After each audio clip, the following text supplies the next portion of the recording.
What's up, Internet? This is the Pop Geek Podcast, episode number 28. And today we're going to be talking about two big things and two smaller things if we get around to it. We'll see. Mm-hmm. But the main thing is Apple. Apple was the biggest story this week. Oh, yeah. And good and bad. I mean, for the most part, good. It's just like every other iPhone release or Apple announcement. You know, it's just the same thing, just upgraded tech, upgraded features. Well, you guys are the big Apple users. Like, I don't have anything Apple. My wife uses an iPhone, but that's the only Apple product we have. Well, the big news, okay, so let's talk about the iPhone 7. That's the new thing that got announced. They're going to have a 7 and a 7 Plus like usual. Right. The main difference is going to be upgraded camera like always. Sure. But the 7 Plus is going to have two lenses now onto it. One's going to be a telephoto lens. One's going to be a short wide angle. Wide angle, thank you. Yeah. And what's cool about that is you're actually able to use both lenses to do really cool depth of field tricks. Yeah.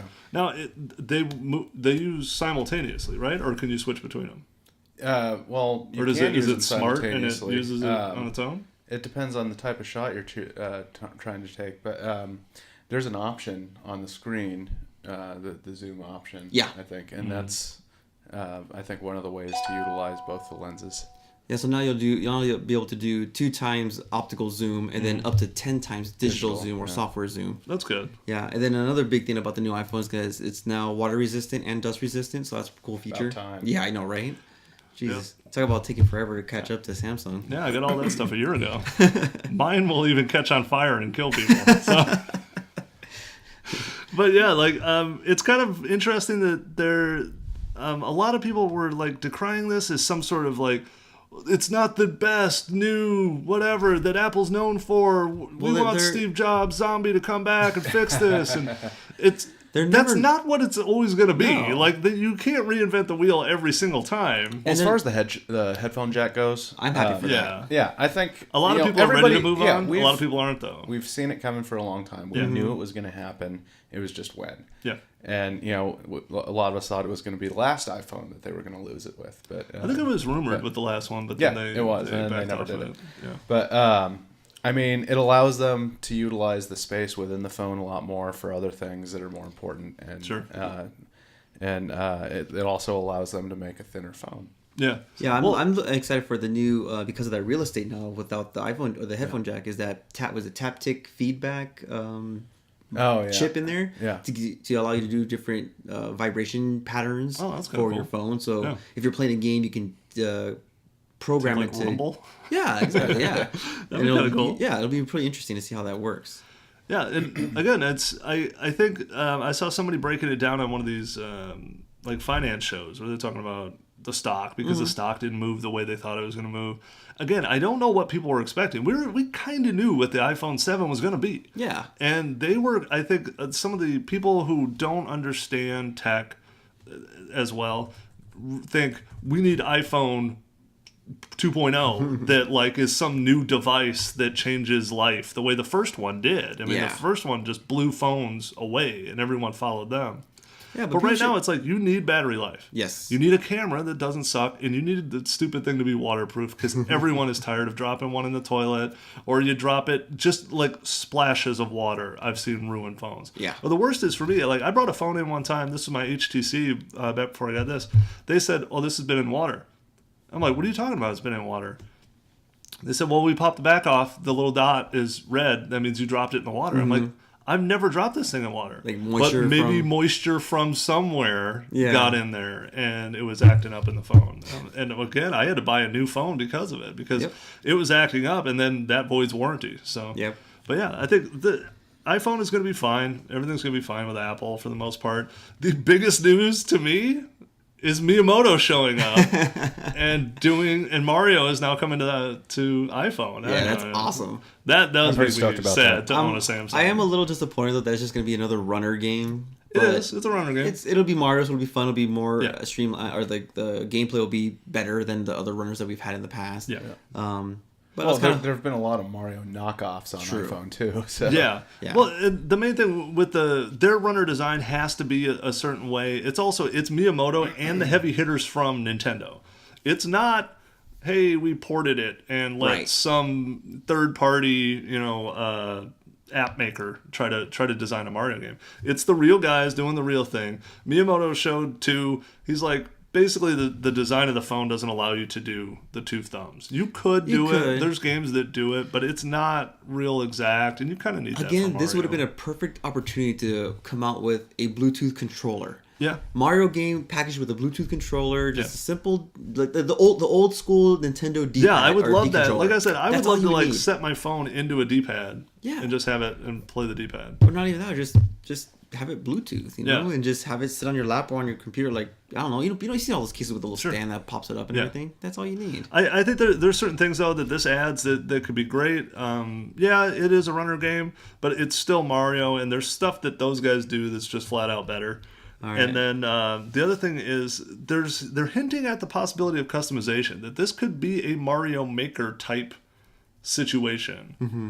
To where they can create their own levels and you can design your levels and send them to your friends or play with other friends. There's also Toad Rally is going to be part of the game, is what they said. Oh, that's right. Which is a racing game that you can play online against other people. That's pretty cool. So I'm totally into this. Again, I don't have an iPhone, but I got the feeling I'm going to be stealing my wife's iPhone in order to play this. The other thing that I thought was interesting too is Miyamoto's like, because we're Nintendo, we're not thinking about this in terms of app purchase. He's like, I want you to buy it and play it, and that's how you do it. Good. It's not in-app purchases. It's not you're going to have to buy new maps. It's not going to have to buy whatever. You either have the game or you don't have the game, and there's nothing else in between. We'll see if they stick to that, because everyone knows when that cash cow starts coming in, and you saw it with Pokemon Go.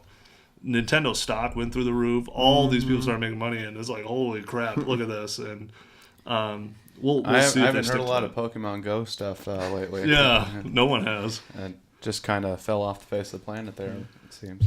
Now, are you excited for the AirPods?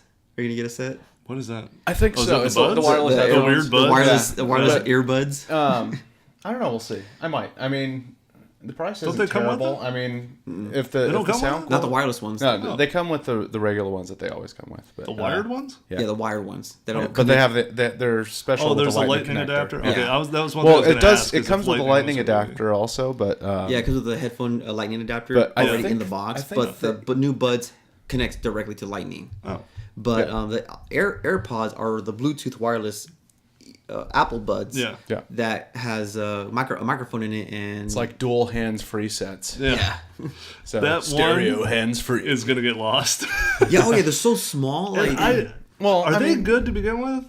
I like them. Yeah, the sound is actually pretty good. I mean, they're not the most comfortable earphones that I've worn. Do they fill it? But they absolutely fill it. Yeah, I have no complaints with the earbuds. I use them all the time. Yeah. I've never bought any. When I'm working out, I have ones that have the rubber. Yeah, they're like workout ones. Yeah, well, and I like those better just because they mold your ear better, and they also kind of create a suction, so they kind of naturally block out a lot of the excess sound. Yeah. That's my only complaint with the Apple earbuds is that because it has the little clicker remote thing, that if you sweat in it, it starts to fuck up it mess up your skipping, and it does stuff like that. But the AirPods, they're cool because they have like they're touch sensitive. Mm-hmm. Will they have the phone? Yeah. It'll work with the phone. It'll talk. Yep. Exactly. Okay. And you can like double tap it and like connect to Siri and stuff like that. So yeah, it's pretty cool. You know what's really funny? My wife has Bluetooth and she didn't know that could answer calls, so she takes them off. What? I was like, you know that you can do that? She's like, there's no button on it. I'm like, there's got to be a button or something somewhere because they're all the same. Yeah. Like, every Bluetooth set I've had have always had to just tap it and it answers your call. And if you don't want to talk to your earbud, you can now talk to your Apple Watch. Yeah. If you want to do it that way. Actually, the one thing that did interest me was Pokemon Go on the Apple Watch. Right? Looked really cool. And I'm like, oh, this is kind of cool. No, even though it's going by the wayside. Yeah, exactly. It's clearly hit a tie point, but it does kind of, if it could buzz and then you get your... I've never tried it on mine. I don't know. You should demo it for next episode. There you go. Yeah. I was never sold on the first version of the Apple Watch, but the second one, this now one, I'm kind of sold on. I might consider getting one. I think Gen 2... It still lacks a camera, though. I don't know if how would you be able to take a photo? Like a selfie camera? Yeah, like a selfie camera for like FaceTime. That's a good idea. A FaceTime camera, I think, would be awesome. Like, that would be pretty cool. James Bond shit, Yeah, that's a good idea. Yeah, but at least now it actually has built-in GPS. I can see having like a forward camera like built in right here. You just But FaceTime camera I think would be awesome. Oh, that'd be perfect. Yeah, but the fact now that it does come with built-in GPS and it's swim proof or swim resistant, water resistant, whatever they market it as, like 50 meters or something like that. So now, what do you guys think about this though? Because some of the complaint was the Samsung watch it operates on its own, but your watch has to tether to your phone. Yeah. The first version did. Yeah. The second one doesn't? Yeah, now that it has its own built-in... Well, does it have 4G? I don't know. How does it work? Because if I don't know. I actually missed that. I think it's still tethered. Yeah, it's still tethered, but for like running apps, like the GPS, you don't need all of that's different. GPS and everything, so it's... But I'm just it's getting a little more independent from the phone, but it still relies on the phone for a lot of things. Yeah, that is still tethered. The cellular service and the text machine, is still tethered. But I would say this is my... Down the road, you'll see what will happen with this. The watch, I believe, is still a future product that hasn't fully met its capability yet. Oh, absolutely. Because a lot of people were super excited about it and then really let down by it. And then all of the people who took a time, usually a generation to buy into iPhone, clearly haven't bought the watch yet. Yeah. So I think what it can do is going to be really exciting 5 or 6 years from now. But until then, I wouldn't even mess with a watch. I don't even want the Samsung watch, but it might set me on fire or burn me. I don't know. Hey, you know what? I mean, wrist scars or chicks are into those. Yeah, that's the future. Is your burn scar from your lithium-ion battery? Hey, you never know. Some people are into that kind of stuff. Yeah. All right, so we're talking PS4 Pro. Just came out, or I'm sorry, it's coming out. It's coming out November 10th, but it finally got announced. I'm a little from PlayStation. I'm a little underwhelmed on it. Yeah, like I was expecting something a lot better or bigger than the Xbox One S. Yeah, like when I heard the name when I heard PS4 Pro, I'm like, oh, they're going like full high gaming console craziness or something. They're gonna try and meet up with Scorpio's standards, whatever those are gonna be. That's what I thought. Yeah, but no. But yeah, it's kind of a letdown. It's the nice thing about it is it's one size, one shot. It's not Xbox does the multiple. You get the 500 gig or you get the 1 terabyte. This is just 1 terabyte. It's just 1 terabyte. It's $400. So again, not too bad. Well, I mean, the CPU is going to be the same, the memory's the same, 8 gigs still, but your GPU is 4 times as fast now. Yeah. So you got 4.2 teraflops of processing power, which is amazing. I don't know how many flops that is. That's like 4,000 flops. 4,000 flops? Or 400,000 flops. That's a lot of flops. It is a lot of flops. Yeah, or 40,000. I wish I knew what it meant. All right. But so what's going to do instead of the original PlayStation 4 is it's going to have 4K, but we'll get to that in a second. Yeah. HDR resolution output for some games, and it's apparently gonna do that for older games too. We'll get to that also in a second. Yeah, it's gonna upscale somehow. It's got double the GPU. It's boosted clock rate of the CPU now too, so it's overclocked now, and then the 1 terabyte hard drive. Now the HDR is kind of interesting because it's 4K. It's 4K. 4K streaming. It doesn't do 4K Blu-rays. Yeah. That's the drawback. It's just really weird. Exactly. Because why go down on that?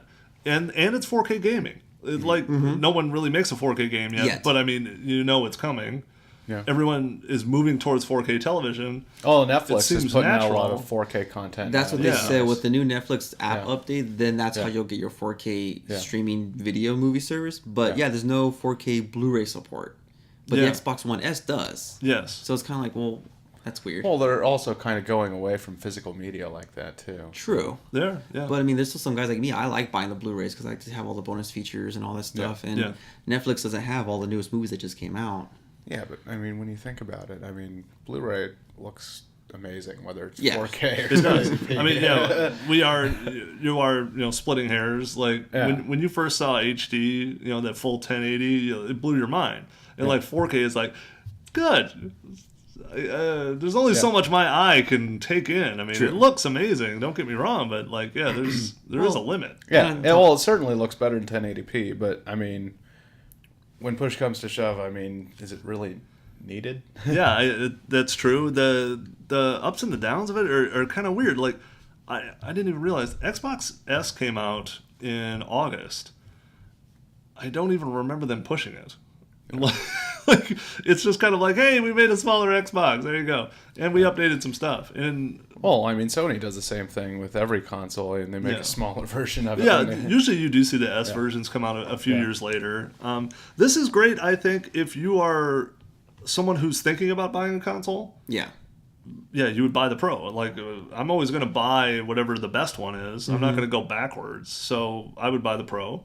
But at the same time, I would already have to have made that decision. If I'm trying to decide between the two, I don't know. I mean, I already have an Xbox, so I'm probably a little skewed one way or the other. But, like, I would consider Xbox over it at this point because of just the little extras. Like, PS4, it's like, oh, man, look, just crazy gaming. Yes. And then, but the more entertaining box itself in one unit is the Xbox S. Now, down the road, that being said, the most important feature for the future of the system is the VR unit, which is already available for PlayStation. Yeah. You do have to buy it separate, and that's fine. You would probably have to buy it separate for Xbox. Xbox doesn't even offer it. But the Pro is going to run that VR better. Yes. Yeah. Yeah, and that's what it needed. It needs the higher processor. The 4 can do it, and the Xbox, I don't think the 1 could even handle it. I don't even know. I don't think so now. It would really push it. Like, the S might be able to handle it, but Scorpio is their future product. Right. Which I'm sure they're going to change the name of that to something not cool. Because it's always like, what was it? Morpheus. Yes. And then it comes out as HTC One or whatever the hell it is. Oh, yeah. Now, their code names are always way better than the actual name of the product. Now, my curiosity is with the HDR gaming. It says, I know the newer games are going to be built for HDR. But that sounds to be like in your eyes. Because HDR to me is a photographic term. Yeah, a lot of people are having trouble understanding what HDR is in the video aspect for it, and especially gaming. Yeah. It's basically just meaning they're going to get darker darks, brighter brights together. That's all. Yeah. Just like a photo would. Which is going to be really cool, but my question is, the newer games that are coming out, they're going to be able to design for HDR lighting and all that stuff and graphics. This one's saying that the PS4 Pro is going to be able to up-convert old games. How is it going to do that? See, and like I saw something online. You didn't see it. I didn't see it. But I swear I saw something that said games would be patchable through the PSN network. Yeah, that makes sense. So that you can download a patch for an older game that would upgrade the graphics. But again, that has to come from the developer. Yeah. Like this week, and we'll talk about it if we get time, Destiny just put out their patch to get ready for Rise of Iron, which is the new DLC. And that was 12 gigs. It was 12 gigs. But you drop into the Cosmodrome, it looks different now. It does look different. You drop into each level now, looks a little bit tighter, a little bit, a little more bit vibrant, shinier. Yeah. There's a couple of weird little upgrades. So I guess totally possible, especially with your viable series. If you're talking Black Ops, they're going to put that out because you want that mask on your Black Ops to look that good. But then you got your lesser games. Are they really going to go back to a game that, like a one-off game or something like that? I mean, I understand it for the series or GTA or any of those would totally take the patch and you would run with it easily. But, there's certain content that I got the feeling they're just not going to spend the time with. Yeah. Especially if it's a dead franchise, not a cash cow, because friggin' GTA just makes money like it's nothing, so... But like as far as it goes, it was kind of this grand announcement for something that was... It's kind of like the Apple announcement. It was like, hey, look at that. See us dancing crazy. Look at all this stuff going on. And by the way, we're not really doing that much. It's better. It's just not that much better. But then they also introduced their slimmer model now, too. So it's pretty much the same PlayStation 4 specs, just in a smaller packaging. Let me ask you something. Is this an issue for anyone else? No. No. They keep doing this. Like, look, it's smaller. I don't care. I got a table. It sits on it by itself. I don't have 9 other consoles stacked up. It's in my entertainment center, just sitting there nicely. Some people do. Yeah, I know somebody that has like a shelf with like every console you can think of, and it's just. God. I mean, if you've got that kind of time, maybe space is an issue. But to me, my Xbox just sits there. Mm-hmm. Or you can just do what my brother does and just get emulators on your laptop. That's probably the smartest thing to do. To be honest. It'll save you a lot of money, that's for sure. All right, so real quick, we'll talk about the Destiny patch, and then we got, of course, a little tiny bit of Star Wars news. Literally small Star Wars news. But Destiny just came out with this patch. We're getting ready for Rise of Iron. Which releases September 20th. Yeah, September 20th. Again, really weird that this was a 12 gigabyte patch. Yeah. Most patches take like 30 seconds to download. I was trying to play with Eric, and we ended up playing The Division while my shit downloaded. And this is just a patch. Just a patch. 12 gigs. 12 gigs. But I think it's what we're going back to saying that, how everything looks nicer and brighter and shinier. I think that's what it was, a lot of the lighting effects and graphic upgrades, because they're leaving the old generation behind with this new This DLC. is the middle finger to the old generation. This is like, sorry PlayStation 3, sorry Xbox 360 players, get some new shit. Yeah. This is what they're telling you. So it's cool. Like, I mean, again, it's all aesthetics at this point. They did drop one new exotic, which a couple of, like, I can't believe how fast people got that thing. Because I think Fruit had one up, Planet Destiny had one, Mesa Vale had one. Like, just all of them hit all at the same time. I'm looking at my little YouTube timeline, and it's all the same gun picture. And I'm like, what the hell just happened? Like, I didn't even know it dropped a gun. So, yeah, nothing big there. The one thing I noticed, the director is different. You see now the Plagueland shows up, which is kind of cool. And in the tower, if you go to where the speaker is, there's that crazy spinning thing that does nothing. It's completely different now. It glows and does stuff. Oh, well, see, there's a graphical upgrade. There you go. Maybe it was just a placeholder. Yeah, it was just a placeholder. There you go.